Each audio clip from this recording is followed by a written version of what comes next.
Hello, I'm Janelle Monae, and right now you are watching Real Black TV.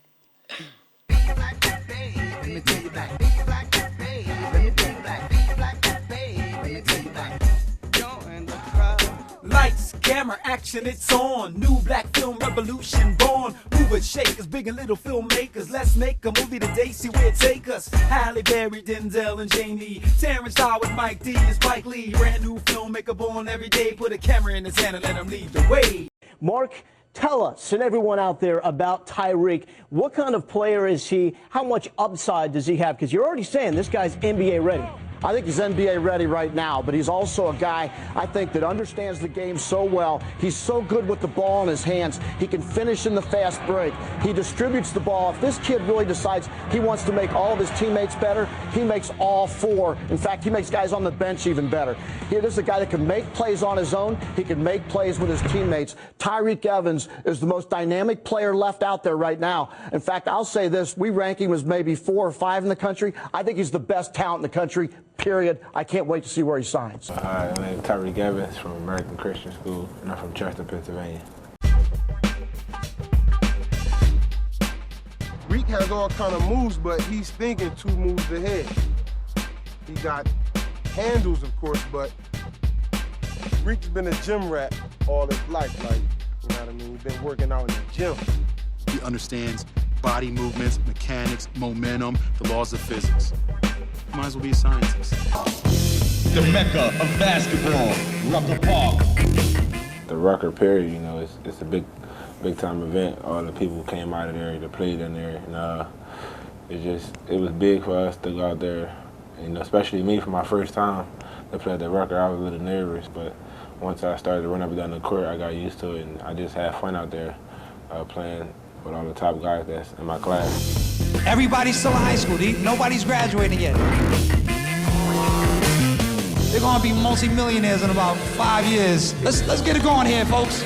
That's a good feeling if I was to make it to the NBA and take care of my family, because you know it's some of my family that need to be helped with. So that would be a big thing for me to do. You know, as like a goal for me to help my mom and my family. Do good.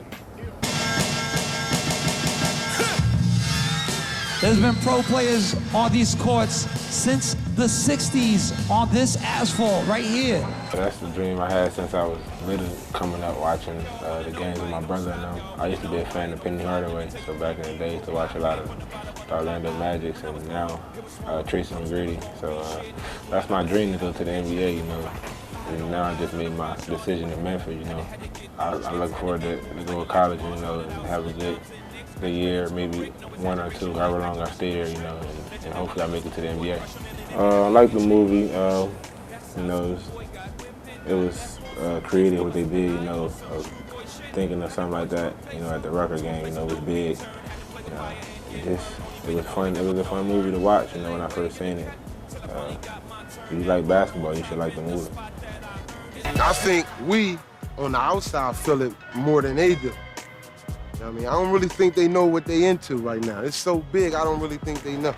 They're living for so many people right now, you know what I'm saying? The late way in the cut till I finally got my turn. Now I'm on top in the spot that I earned. It's my life, it's my pain and my struggle. The song that I sing to you is my everything. Hi, this is Tyreke Evans, and you're watching Real Black TV. Right now, I'm sure you're asking yourself, what is Real Black? Real Black is a Philadelphia-based production company devoted to identifying and nurturing an audience for African American film. In addition to this show, we host monthly film events at International House in University City and at the Point of Destination Cafe in Mount Airy. 57821 on Cindy Mayweather. That's her number. That's what she is. She's 57821, and she's an Apple Platinum 9000, one of her kind. She's programmed, of course, not to love, not to feel, not to have any humanistic characteristics. However, she does feel, and she falls in love with the human, which is the number 1 rule in Metropolis. You will be disassembled. And so she's on the run. And to keep her, they put numbers on her chest so they can find her. And when they do, they want her mind, and they want her soul.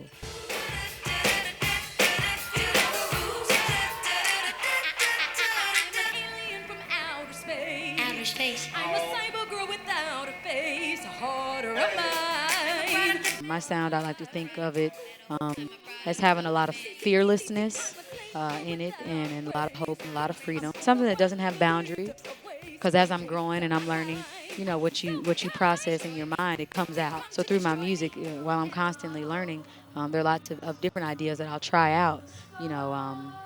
And it's not just about singing either, you know, it's about the message and staying on message and inspiring an entire nation with my imagination.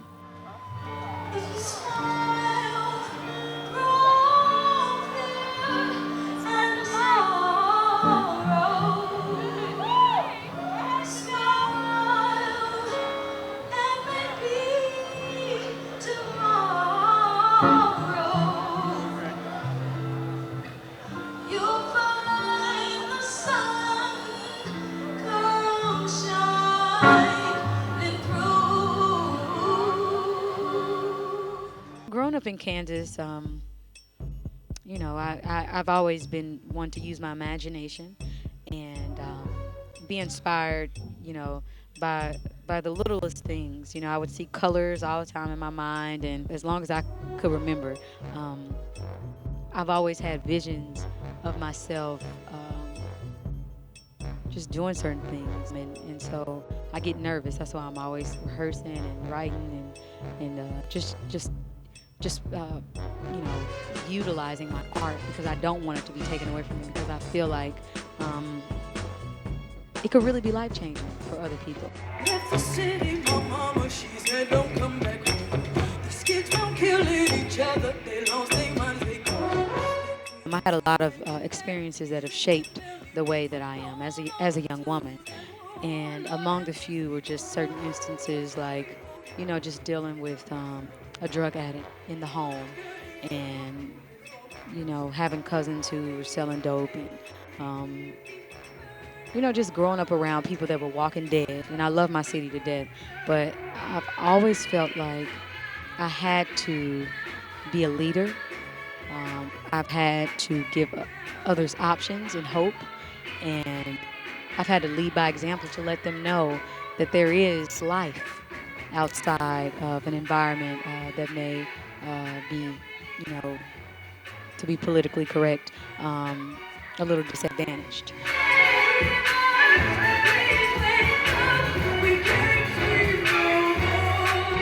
I have my own recording label entitled the Wonderland Arts Society, and I started the Wonderland Art Society mainly because I wanted a home for artists who really love art and stay true to art, and understand that their purpose is bigger than just, you know, writing a song. It's about really changing lives and leading by example and altering history.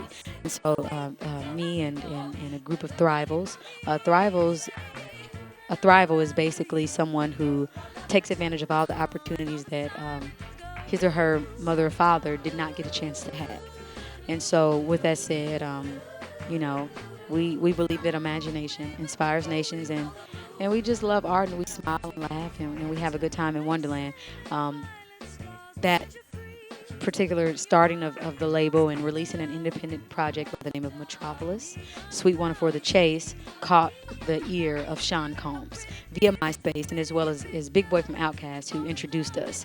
And he left me a message, and I didn't respond back because I didn't think it was him, and I just, you know. But he got in touch with me via Big Boy, and he just loved what we were doing as a company. He loved the brand. He loved the concept, the artwork, which is a big blessing, and I don't take it for granted. And he was ready to evolve, and he wanted to not. He wanted to help out a group like us. We should all know that the music industry is changing every day. What's considered mainstream and what's independent is constantly changing. And right now, there's really no incentive for artists to write songs for the radio, because record sales, that's not going to get you any record sales. So in doing my research, you know, and even before any of this happened, I do the things that I feel most passionate about, and the things that I can rest and sleep at night about without feeling like, you know, I'm trying or following something just so I can be famous. It's not about that.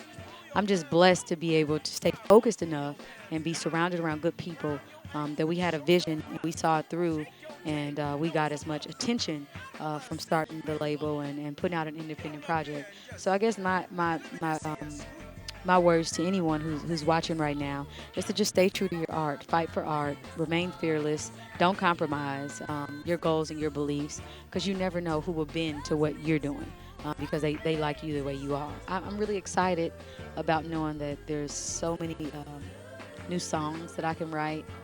You know, I don't know what God is gonna what new melody God's gonna bless me with, or what new idea or concept God's gonna put in my mind.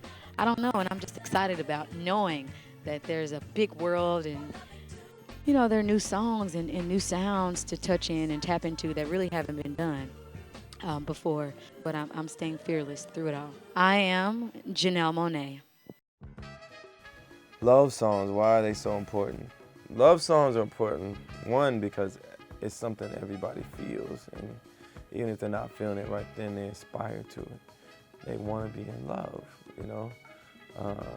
They experience love, they fall out of love, they, have ups and downs within their love relationship. It's just something everybody feels, and I think that's why so many songwriters write about it. Music and love just go together. And at me, I stayed away too long.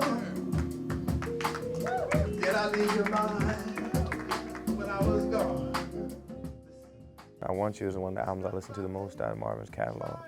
And from what I've heard, Leon was primarily responsible for that album, for the creative side of that album. So just that in itself is a remarkable contribution to soul music and the music in general. I wanna be where you are. I got to be where you are. And also I know that I sampled some of Leon's work for my song So High. You got me up so high, my shoes are scraping the sky. That's him. Two people just meeting, barely touching each other. You see that? Inside My Love. That's one of the best songs of all time. Minnie Riperton, Inside My Love is one of my favorite songs.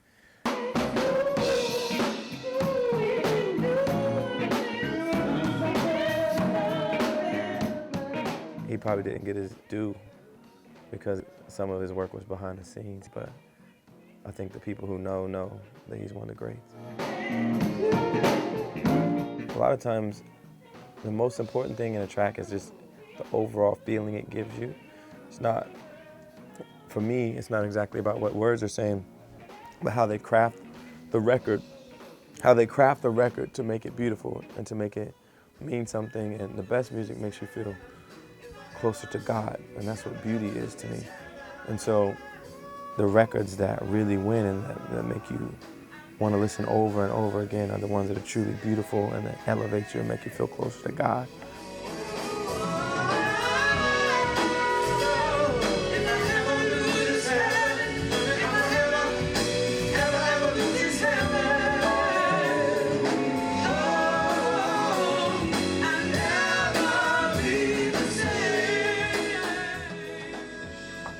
Ware. Yeah, man. It's a pleasure. Same again. My pleasure. Same again, man. Have a seat. Same again. Well, when I started, I was writing songs my whole childhood. Pretty much since I was probably 8 or 9, I was writing songs. I was playing the piano before then. I was singing before then.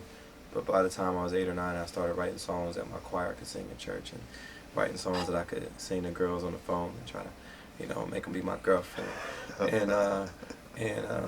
So already then I felt like I could put a song together, and I could put my words and my music together and make them make sense and make them entertain other people and make them move people, other people, even back then. And when I really started to take it seriously and say, I'm about to make an album, I'm about to become a recording artist and be a star or whatever, when I really started to make that happen was in college. But before then, even I knew what I wanted to do. I knew that I wanted to sing for everybody. I wanted everybody to hear me. I was in all kinds of talent shows, everything, just trying to get to that place. But I started to really see broader reach and a broader an ability to really change people with my songs by the time I was in college, and I was probably 16, 17 years old. And that's when I really knew, you know, this is what I'm about to do the rest of my life, and this is how I'm going to do it. I just saw the path right there. I had to be reminded, because I was doing it for about a year and a half, playing the piano for different sessions and stuff. I say, hey man, you know, you could make, because I would walk out the session. Everybody else is getting paid. I just love doing it. My connection to the piano, it's been so much a part of my life. As the phrase was said to me, like about 19 years old, I said, man, you know, when you really arrive, you become your instrument. So I've said for the past almost 25, 30 years, say, I've long past becoming my instrument. I must become. It's like one thing is lacking.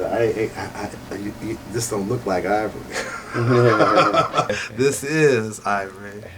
It just looks like meat and skin.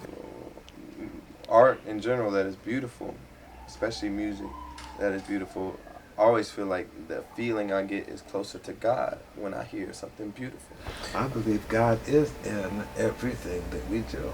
Yeah. Everything.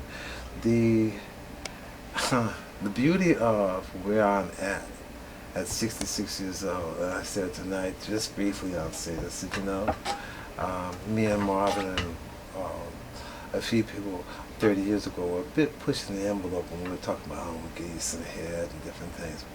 Slightly pushing the envelope. Now that's being said, and everything else, right? Again,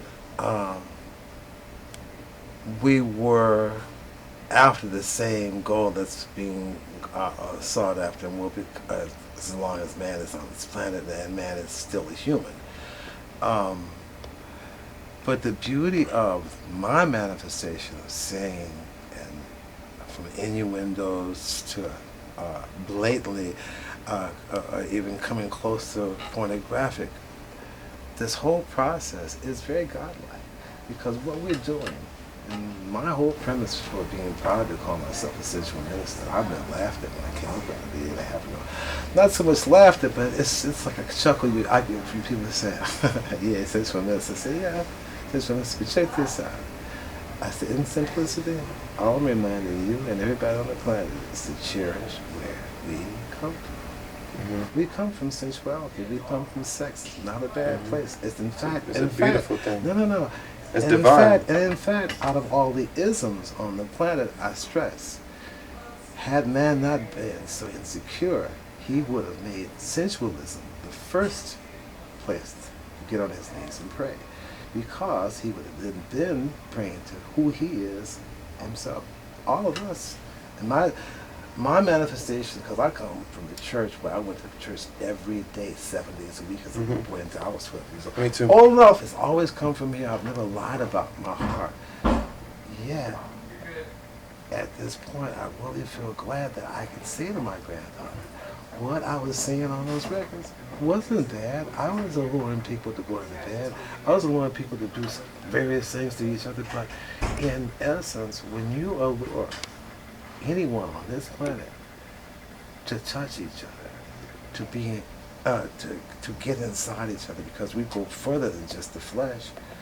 All my music and your music, all our music is, there's levels that we can take people to, and that depends upon them. We open some doors. They come in the door, in that door they can, they carry on, right? But we at least are that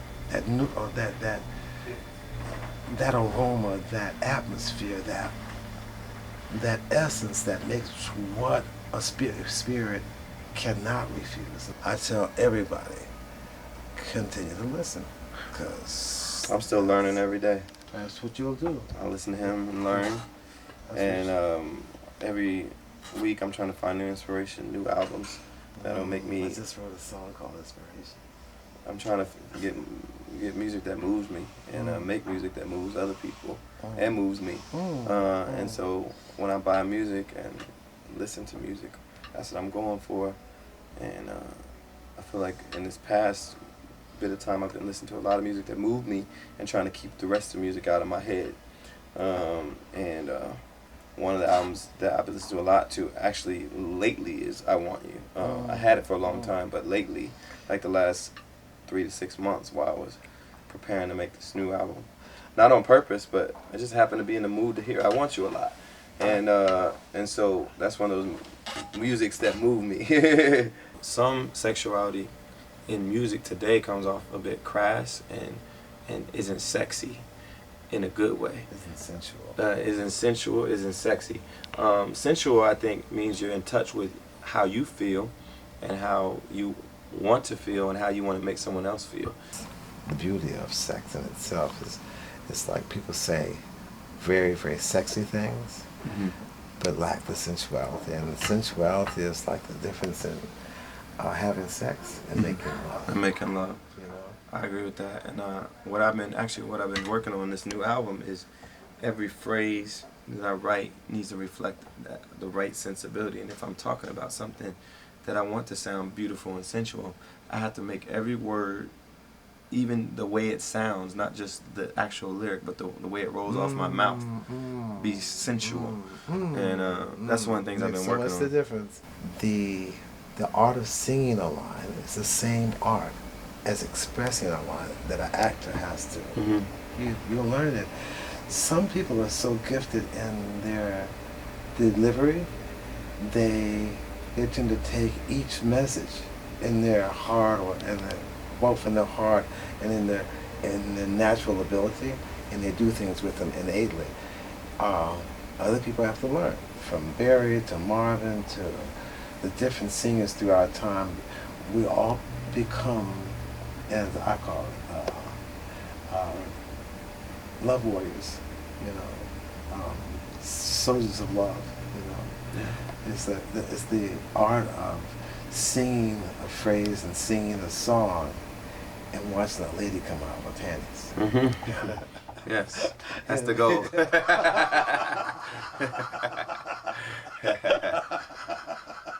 And I've had quite a few ladies come out of their panties. Oh, I'm sure. To Leon Ware's music. Check it out. Works every time. Works every time.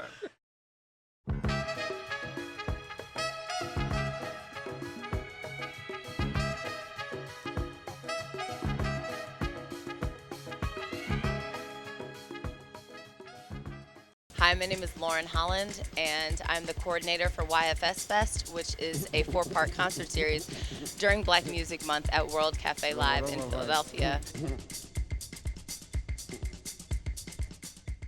Black Music Month was started by Philadelphians Kenny Gamble and also Deanna Williams back in 1979. With YFS Fest, we want to kind of take that to another level because, you know, Black music is kind of marginalized today into, you know, kind of bad hip-hop and very pop-ish R&B. Chantrell Lewis actually founded it, and she kind of had a vision to kind of bring our generation, like the 20s and 30s crowd, into being patrons of the arts and taking some ownership of Black culture. It started at the African American Museum in Philadelphia, where I was formerly employed. I felt the need to draw the 20 through 40 something demographic back into the museum. And so I established the Young Friends Society of the African American Museum in Philadelphia. Nia Meeks, who was a local Philadelphian, came on board and helped to grow the organization. At that time, several friends such as Lauren Holland, Russell Hicks, Shashina Bray, Gabriel Bryan, Sakina Rockman also came together to support this cause.